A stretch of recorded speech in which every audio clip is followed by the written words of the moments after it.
मुस्लिम league जिंदाबाद।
മുസ്ലിം ലീഗിന്റെ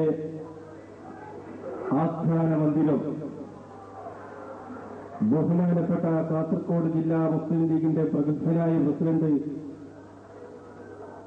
ജനാബ് S Abdullah Sahib നൂറുകണക്കിന് മുസ്ലിം ലീഗിന്റെയും പോഷക സംഘടനകളുടെയും ഭക്തി സാന്ദ്രമായ തക്ബീർ ധ്വനികളോടുകൂടി ഉദ്ഘാടനം ചെയ്യപ്പെട്ടിരിക്കുകയാണ്. വേദിയിൽ വെച്ച് അല്പനിമിഷങ്ങൾക്കകം കാസർഗോഡ് ജില്ലാ മുസ്ലിം ലീഗിന്റെ കരുത്തനായ ജനറൽ സെക്രട്ടറിയും പങ്കെടുക്കുന്നു. കൂടാതെ തുർക്കിയിൽ ഇന്ത്യൻ നാഷണൽ ലീഗിൽ നിന്ന് മുസ്ലിം ലീഗിലേക്കുള്ള മെമ്പർഷിപ്പ് വിതരണം കാസർഗോഡ് ജില്ലാ മുസ്ലിം ലീഗിന്റെ കരുത്തനായി ഒഴിഞ്ഞുവെച്ചാൽ മുസ്ലിം ലീഗിന്റെയും മുസ്ലിം യൂത്ത് ലീഗിന്റെയും സജീവ പ്രവർത്തകനായിരുന്ന മർഹൂം സി അബ്ദുൾ റഹ്മാൻ സാഹിബ് നഗറിൽ എത്തിയിരുന്ന പൊതുസമ്മേളനം കാസർഗോഡ് ജില്ലാ മുസ്ലിം ലീഗിന്റെ ജനറൽ സെക്രട്ടറി ജനാബ് ചെറുക്കം അബ്ദുള്ള MLA സാഹിബ് ഉദ്ഘാടനം ചെയ്യുന്നു.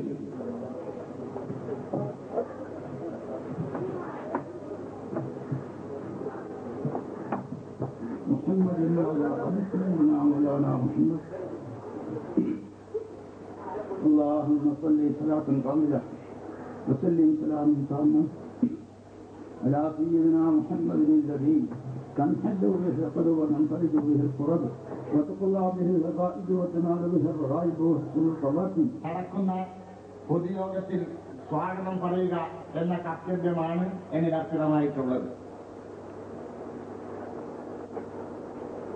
ഞാൻ നിങ്ങളുടെ ശ്രദ്ധ 20 വർഷം പിന്നിലേക്ക് ക്ഷണിക്കുകയാണ്. 78, 79 കാലഘട്ടത്തില് നമ്മുടെ ഈ നാടിനെ നിങ്ങൾ ഓർക്കുക. മുസ്ലിം ലീഗ് അഖിലേന്ത്യാ മുസ്ലിം ലീഗ് ഉണ്ടായിരുന്ന കാലത്ത് പ്രിയങ്കരനായ മർഹൂം പി സീദി ഹാജി സാഹിബ് ഇന്നത്തെ മുസ്ലിം ലീഗ് സംസ്ഥാന ട്രഷററായിരിക്കുന്ന സെയ്ദ് ഉമർ ബാഫഖി തങ്ങളും ഇവിടെ വന്നിരുന്നു. അന്ന് അവർ വന്നത് നടന്നുകൊണ്ടായിരുന്നു. നമ്മളിന്ന് കാണുന്ന ഈ റോഡിന് പകരം ഒരു ചെറിയ തോടായിരുന്നു. അങ്ങനെ ഉണ്ടായിരുന്ന ഈ തുരുത്തി പ്രദേശം പുരോഗതിയിലേക്ക് കൊണ്ടുവന്നതും ഈ കാണുന്ന മുഴുവൻ മാറ്റങ്ങളും ഉണ്ടാക്കിയതും ഈ മുസ്ലിം ലീഗ് പ്രസ്ഥാനം മാത്രമാണ്. ഇവിടെ DM അബ്ദുറഹിമാൻ സാഹിബ്, അവസാനം നമ്മുടെ പ്രിയങ്കരനായ CT അഹമ്മദ് അലി സാഹിബ്, ചെറുക്കളം അബ്ദുല്ല സാഹിബ് തുടങ്ങി കഴിഞ്ഞ നമ്മുടെ നാടിന്റെ കൗൺസിലറുമായിരുന്ന അബ്ദുറഹിമാൻ സാഹിബ് എന്നിവരുടെ ആഹോരാത്ര പ്രവർത്തന ഫലമാണ്. അവരോട് ഞങ്ങൾക്കുള്ള കടപ്പാട് അറിയിക്കാൻ ഞാൻ ഈ അവസരം വിനിയോഗിക്കുകയാണ്. അവർക്ക് ഇതിന്റെ പ്രതിഫലം ആഖിറത്തിൽ വെച്ച് അള്ളാഹു നൽകുമാറാകട്ടെ എന്ന് ആത്മാർത്ഥമായി പ്രാർത്ഥിക്കുകയുമാണ്. ലീഗിന്റെ സന്നിധ ഭടന്മാരെ, യുവാക്കൾ തൊട്ട് വൃദ്ധന്മാരായിരിക്കുന്ന മുഴുവൻ ആൾക്കാരെ, ഈ അവസരത്തിൽ ഒരു പ്രസംഗത്തിന് ഇവിടെ പ്രസക്തിയില്ല. കാരണം നാം ഏവരും വളരെ ആകാംക്ഷയോടും കൂടി കാത്തു നിൽക്കുന്ന ഉജ്ജ്വല ബാധ്യകളായ പ്രാസംഗികന്മാരിവിടെ എത്തുവാൻ ഏതാനും നിമിഷങ്ങൾ മാത്രമേ ബാക്കിയുള്ളൂ. 1-2 ചെറിയ സംസാരിച്ചുകൊണ്ട് ഞാൻ വിരമിക്കാം. അതായത് നാം ഒറ്റക്കെട്ട്, ഒത്തൊരുമ, ഐക്യം എപ്പോഴത്തേക്കാളും കൂടുതൽ ഉയർത്തിപ്പിടിക്കേണ്ട കാലഘട്ടത്തിലാണ് ഞാനും നിങ്ങളും ജീവിക്കുന്നതിനുള്ള കാര്യം വളരെ വ്യക്തമായി നിങ്ങൾ മനസ്സിലാക്കണം. മുസ്ലിം സമൂഹത്തിലെ ലോകത്തിന്റെ നാനാഭാഗത്തു നിന്നും ഇൻസിൻസായി നുള്ളി തുന്നുന്ന ഒരവസ്ഥ പത്രം വായിക്കുന്ന യുവാക്കന്മാർ മുതൽ വൃദ്ധന്മാർക്ക് വരെ മനസ്സിലാക്കുവാൻ സാധിക്കും. പലസ്തീൻ എന്ന് വേണ്ട, ഇറാഖ് എന്ന് വേണ്ട, അഫ്ഗാനിസ്ഥാൻ എന്ന് വേണ്ട, ബോസ്നിയ എന്ന് വേണ്ട, ഹെർസഗോവിന എന്ന് വേണ്ട, ഇന്ത്യയിൽ തന്നെ നമ്മൾ ചിന്തിക്കാം. പല സ്ഥലത്തും ബീഹാർ എന്ന് വേണ്ട. മുസ്ലിം എന്ന് പറഞ്ഞാൽ മുസ്ലിമീങ്ങൾക്കുള്ള ആപത്ത് അത് എത്രയെന്ന് നിങ്ങൾ മനസ്സിലാക്കണം. അവർക്ക് കൊണ്ട് ഇസ്രായേലിൽ പോയിട്ടാണ് അഡ്വാനിയാർജി എല്ലാ തീരുമാനത്തിൽ വന്ന് നമ്മൾ എങ്ങനെയാണ് മുസ്ലിങ്ങൾ ശിക്ഷിക്കേണ്ടത് എന്നുള്ള തീരുമാനം എടുക്കാൻ ഇസ്രായേലിലേക്ക് വേണ്ടി പോണ്ടി വന്നിട്ടുള്ള കാര്യം നിങ്ങൾ എല്ലാവരും വായിച്ചിട്ടുണ്ടാവും. നാം ഒറ്റക്കെട്ടായി നിന്നുകൊണ്ട് പരസ്പരം നമ്മൾ കലയിക്കുന്നത് മറന്നുകൊണ്ട് ഐക്യത്തോടുകൂടിയും ആത്മാഭിമാനത്തോടും കൂടിയും ഉഷിരോടുകൂടിയും നാം നിൽക്കാൻ നമ്മൾ ഇനിയും കൂടി വൈകിയാൽ കാര്യം വളരെയധികം അപകടമായിരിക്കുമെന്നുള്ള മുന്നറിയിപ്പ് ഞാൻ പറയുകയാണ്. പ്രിയപ്പെട്ട സഹോദരങ്ങളെ, മുസ്ലിം സമുദായം മുസ്ലിമായിട്ട് നമ്മൾ ജീവിച്ചിട്ട് ഇവിടെ മുസ്ലിമായിട്ട് മരിക്കുന്നുള്ള ആഗ്രഹം നമ്മൾക്ക് വേണം. നിങ്ങൾ നോക്ക്, എന്താണ് അഡ്വാനി പറഞ്ഞത്? ബാബരി മസ്ജിദ് തകർന്നത് എനിക്കുള്ളതായിട്ടുള്ള വ്യസനം അങ്ങേയറ്റത്തെ ഭയങ്കരവും ഭയാനകവുമായിരിക്കുന്നു എന്നാണ് ഇബ്രാഹിം കമ്മീഷൻ മുഖാന്തരം കുത്തിഘോഷിച്ചത്. ആ അഡ്വാനി പറഞ്ഞിരുന്നില്ല അവിടെ കെട്ടേണ്ടത് പോലെ ഉണ്ടേ. നിങ്ങൾ മനസ്സിലാക്കണം. പള്ളി തകർന്നു ബേജാറുണ്ട്. അപ്പൊ ആ പള്ളി തകർന്നില്ല ബേജാറ് കഴിഞ്ഞിരിക്കാൻ പള്ളിയല്ല കെട്ടത് അമ്പലമുണ്ട്. ഇതാണ് ഇന്ത്യയിൽ നമ്മുടെ അവസ്ഥ. അതുകൊണ്ട് ഞാനിന്റെ പ്രസംഗം അധികം കൂടെ സംസാരിക്കുന്നില്ല. മുസ്ലിം സമൂഹം നമ്മൾ ഒറ്റക്കെട്ടായി ജീവിക്കണമെന്നുള്ള ഉദ്ദേശവും ആഗ്രഹവും എല്ലാവരും നല്ലവണ്ണം മനസ്സിൽ ഊട്ടിയുറപ്പിച്ചുകൊണ്ട് നിൽക്കണം. എല്ലാ വക അഭിപ്രായങ്ങളും പറഞ്ഞുകൊണ്ട് പരസ്പരം കലയിക്കാതെയും ഒറ്റക്കെട്ടായി ഞാൻ നിൽക്കാത്ത കാലത്തോളം ഇനി നമ്മൾക്ക് വരാൻ പോകുന്ന കാര്യം വളരെ അപകടമായിരിക്കും. അത് എല്ലാവരും നല്ലവണ്ണം മനസ്സിലാക്കണം. ഞാൻ പ്രസംഗം നീട്ടിക്കൊണ്ട് ഉദ്ദേശിക്കുന്നില്ല. മുസ്ലിം ലീഗ് എന്ന് വെച്ചാൽ മുസ്ലിം ലീഗ് പ്രസ്ഥാനം മറ്റവരോട് പൊരുങ്ങി ഒപ്പത്തിനൊപ്പം ജീവിക്കാതെ സംവിധാനം ഉണ്ടാക്കുകയും ചെയ്യണമെങ്കിൽ ഒറ്റക്കെട്ടായി തന്നെ നിൽക്കണം എന്ന് മാത്രമാണ് നിങ്ങളോട് പറയുവാനുള്ളത്. അല്ലാഹു സുബ്ഹാനഹു വ തആല നമ്മൾക്കും നമ്മുടെ സമുദായത്തിനും സംഘടനക്കും അല്ലാഹു സുബ്ഹാനഹു വ തആല എല്ലാ വക ആഫിയത്തിനും ആരോഗ്യത്തിനും സന്മനത്തിനും കരുത്തിനും എല്ലാവരും പ്രദാനം ചെയ്തു തരുമാറാകട്ടെ എന്ന് മാത്രം ഞാൻ പറഞ്ഞു. 2 വാക്ക് സംസാരിക്കാൻ വേണ്ടി ഞാൻ തിരിച്ചുകൊണ്ട് ഞാൻ നിൽക്കുന്നു. അസ്സലാമു അലൈക്കും.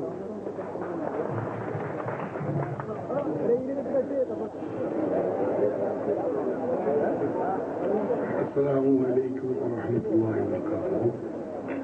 പ്രിയപ്പെട്ട അധ്യക്ഷൻ, പ്രിയപ്പെട്ട പ്രതിനിധികളും മറ്റ് വേദിയിലുള്ള നേതാക്കന്മാരെ, പ്രിയമുള്ളവരുടെ ഓഫീസ് ഉദ്ഘാടനം എനിക്ക് തോന്നുന്നു ഒരു 10-15 ഞാൻ ഈ ജില്ലയിൽ തന്നെ ഉദ്ഘാടനം ചെയ്തു. എനിക്ക് വളരെ സന്തോഷകരമായ ഒരു കാര്യമാണിത്. ഇതിലേക്ക് ക്ഷണിക്കുന്നതിൽ എനിക്ക് സന്തോഷമുണ്ട്.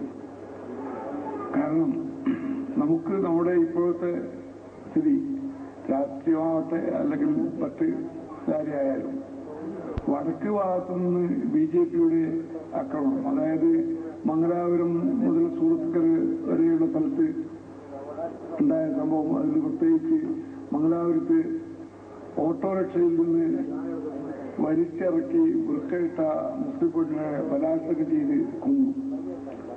തെക്ക് ഭാഗത്ത് ആണെങ്കിൽ പടന്ന, മടക്കര, തൃക്കരിപ്പൂര്, തളിപ്പറമ്പ, നാദാപുരം, ഇങ്ങനെ എല്ലാ സ്ഥലത്തും നമുക്ക് ആക്രമണങ്ങളാണ്. 2 സ്ഥലത്തും കഴിഞ്ഞ ഇലക്ഷൻ പോലെയല്ല ഇപ്രാവശ്യം കേന്ദ്രത്തിൽ BJP ഉണ്ട്. അവരെ നാം നേരിട്ടിടണം. അവിടെ നേരിടുന്ന ഭീഷണി, അതേക്കുറിച്ച് നാഷണലും ഇന്റർനാഷണലുമായ എല്ലാ കാര്യങ്ങളും വളരെ വിശദമായി സംസാരിച്ചു. അതിലെനിക്ക് പറയാനുള്ളത് ഐക്യം എന്നുള്ളത് നമ്മുടെ തന്നെ സഹോദരന്മാർക്ക് ചില്ലറ അഭിപ്രായ വ്യത്യാസത്തിൽ മാറി നിന്ന് അവരെല്ലാം നാം വളരെ സ്നേഹപൂർവ്വം ബഹുമാനപൂർവ്വം നമ്മുടെ കൂടെ വരാൻ വേണ്ടി ഞാൻ ക്ഷണിക്കുന്നു. അതിൽ പ്രത്യേകിച്ച് നമ്മുടെ ഇവിടെ ഇപ്പോൾ വന്നിട്ടുണ്ട്. അവരല്ലാതെ മറ്റു ആരെങ്കിലും ഉണ്ടെങ്കിൽ അവരെയും കൂടി നിങ്ങൾ ക്ഷണിച്ചു കൊണ്ടുവരണം എന്നാണ് ഞാൻ പറയാൻ ആഗ്രഹിക്കുന്നത്. നമ്മുടെ ഈ സ്ഥിതിയിൽ പോകണമെങ്കിൽ നമ്മുടെ മറ്റുള്ള ലോകത്തുള്ള എല്ലാ സ്ഥലത്തേക്കാളും കൂടുതൽ ബുദ്ധിമുട്ടുകൾ നാം അനുഭവിക്കേണ്ടി വരും. അതുകൊണ്ട് നാം എല്ലാവരും യോജിച്ചുകൊണ്ട് തന്നെ പ്രവർത്തിക്കണം. നമ്മുടെ കാസർഗോഡ് മണ്ഡലത്തിൽ നിന്നോ അല്ലെങ്കിൽ മഞ്ചേശ്വരം നിന്നല്ല, നമ്മുടെ UDFന്റെ എല്ലാ മണ്ഡലങ്ങളിലും നാം വളരെ അധികം ഐക്യത്തോടുകൂടെ പ്രവർത്തിക്കേണ്ടതുണ്ട്. ഞാൻ പറയുന്നത് നമ്മുടെ ഈ മുസ്ലിം ലീഗ് ഓഫീസ് കൊണ്ട് നാം ഉദ്ദേശിക്കുന്നത് സാധാരണ തരത്തിൽ മദ്രസ, പള്ളി പോലെ തന്നെയാണ്. കാരണം നമുക്ക് കിട്ടുന്ന ആനുകൂല്യങ്ങൾ, സർക്കാരിന് കിട്ടുന്ന ആനുകൂല്യങ്ങളെ കുറിച്ച് ചർച്ച ചെയ്യുവാനും മറ്റ് പരിപാടികൾ ചർച്ച ചെയ്യാനും ആലോചിക്കാനും എല്ലാം നമ്മുടെ ഓഫീസ് ഉപയോഗപ്പെടുത്തണം. അവിടെ വെച്ചായിരിക്കും നമ്മുടെ എല്ലാ പരിപാടി ആവിഷ്കരിക്കേണ്ടത്. അതുകൊണ്ട് നാം ഇന്നു മുതൽ തന്നെ കൂടുതൽ ഐക്യത്തോടെ പ്രവർത്തിക്കാതെ വരണമെന്ന് പറയുകയും ഈ ഓഫീസ് ഉദ്ഘാടനം ചെയ്തതായി എന്നറിയിക്കുന്നു. ബിസ്മില്ലാഹിർ റഹ്മാനിർ റഹീം.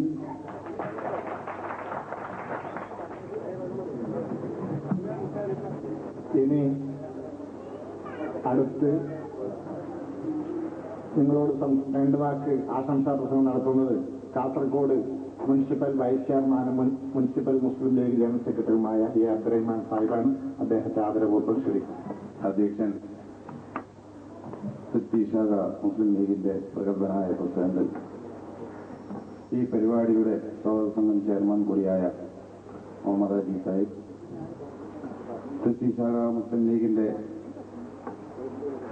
ആസ്ഥാന മന്ദിരം ഉദ്ഘാടനം നിർവഹിച്ച അഭിവന്ദ്യനായ ജില്ലാ മുസ്ലിം ലീഗ് പ്രസിഡന്റും നമ്മുടെ പ്രിയങ്കരനായ നേതാവുമായ ജനാബ് കെ എസ് അബ്ദുള്ള സാഹിബ്, വേദിയിലിരിക്കുന്ന മുസ്ലിം ലീഗിന്റെയും യൂത്ത് ലീഗിന്റെയും KMCCയുടെയും നേതാക്കളെ, എൻ്റെ മുമ്പിലിരിക്കുന്ന മുസ്ലിം ലീഗിന്റെ പഴയ കാലം തൊട്ട് പുതിയ കാലം വരെയുള്ള പ്രവർത്തന മേഖലയിൽ എന്നും തിളങ്ങി നിൽക്കുന്ന ഊർജ്ജസ്വലരായ പ്രവർത്തകന്മാരെ, നേതാക്കളെ, നല്ലവരായ നാട്ടുകാരെ, തുരുത്തിയിൽ മുസ്ലിം ലീഗിന്റെ ഒരു ഓഫീസ് ഉദ്ഘാടനത്തോടനുബന്ധിച്ച് തന്നെ വളരെ വിശാലമായ രീതിയിൽ, വളരെ അതിഗംഭീരമായ രീതിയിൽ ഒരു പൊതുസമ്മേളനം സംഘടിപ്പിച്ച ഈ സാഹചര്യം വളരെയേറെ പ്രസക്തിയേറിയതാണ് എന്നുള്ള കാര്യത്തിൽ യാതൊരു സംശയവുമില്ല. അഭിനന്ദനായ KS അബ്ദുള്ള സാഹിബും അതുപോലെ തന്നെ അധ്യക്ഷനും സൂചിപ്പിച്ചതുപോലെ കഴിഞ്ഞ കാലങ്ങളിൽ സമുദായവും സംഘടനയും നേരിട്ട പ്രതിസന്ധികൾക്കുപരി എല്ലാ കാലങ്ങളെയും അപേക്ഷിച്ചുകൊണ്ട് വലിയൊരു പ്രതിസന്ധിയെ നേരിടുന്ന ഒരു സുപ്രധാന കാലഘട്ടത്തിലാണ് ഇവിടെ ഈ പൊതുയോഗവും ഓഫീസ് ഉദ്ഘാടനവും നടക്കുന്നത്. തീർച്ചയായും നിയമസഭാ തെരഞ്ഞെടുപ്പ് മുന്നിൽ വന്നുകൊണ്ടിരിക്കുന്ന ഈ സാഹചര്യത്തിൽ ഇത്തരമൊരു പരിപാടി സംഘടിപ്പിക്കാൻ മുന്നോട്ട് വന്ന തുരുത്തി ശാഖ മുസ്ലിം ലീഗിന്റെ ഭാരവാഹികളെയും അതിന്റെ ഊർജ്ജസ്വലരായ പ്രവർത്തകരെയും ഈ അവസരത്തിൽ അഭിനന്ദിക്കാൻ ഞാൻ ആഗ്രഹിക്കുകയാണ്. മറ്റ് രാഷ്ട്രീയ കാര്യങ്ങളെക്കുറിച്ച് സംസാരിക്കുമ്പോൾ തീർച്ചയായും പാലക്കാട് നിന്നും മരക്കാർ മാരായമംഗലവും അതുപോലെ തന്നെ കണ്ണൂരിൽ നിന്ന് TN ഖാദറും അല്പസമയത്തുനിന്ന് മുകളിൽ ഇവിടെ എത്തിച്ചേരുമെന്നാണ് വിശ്വസിക്കുന്നത്. വളരെ വിശദമായ രീതിയിൽ കേരളത്തിലെയും ഇന്ത്യയിലെയും രാഷ്ട്രീയ സംഭവ വികാസങ്ങളെക്കുറിച്ച് വളരെ വിശദമായി സംസാരിക്കും എന്നെനിക്ക് ഉറപ്പുണ്ട്. എങ്കിലും വരാൻ പോകുന്ന തെരഞ്ഞെടുപ്പും അടുത്ത കാലത്തുണ്ടായ രാഷ്ട്രീയ സംഭവ വികാസങ്ങളുടെ 1-2 സൂചനകൾ മാത്രം നൽകിക്കൊണ്ട് ഞാൻ ഈ വേദി വിട്ടുകയാണ്. ഇന്ന് ഇവിടെ എത്തിയപ്പോൾ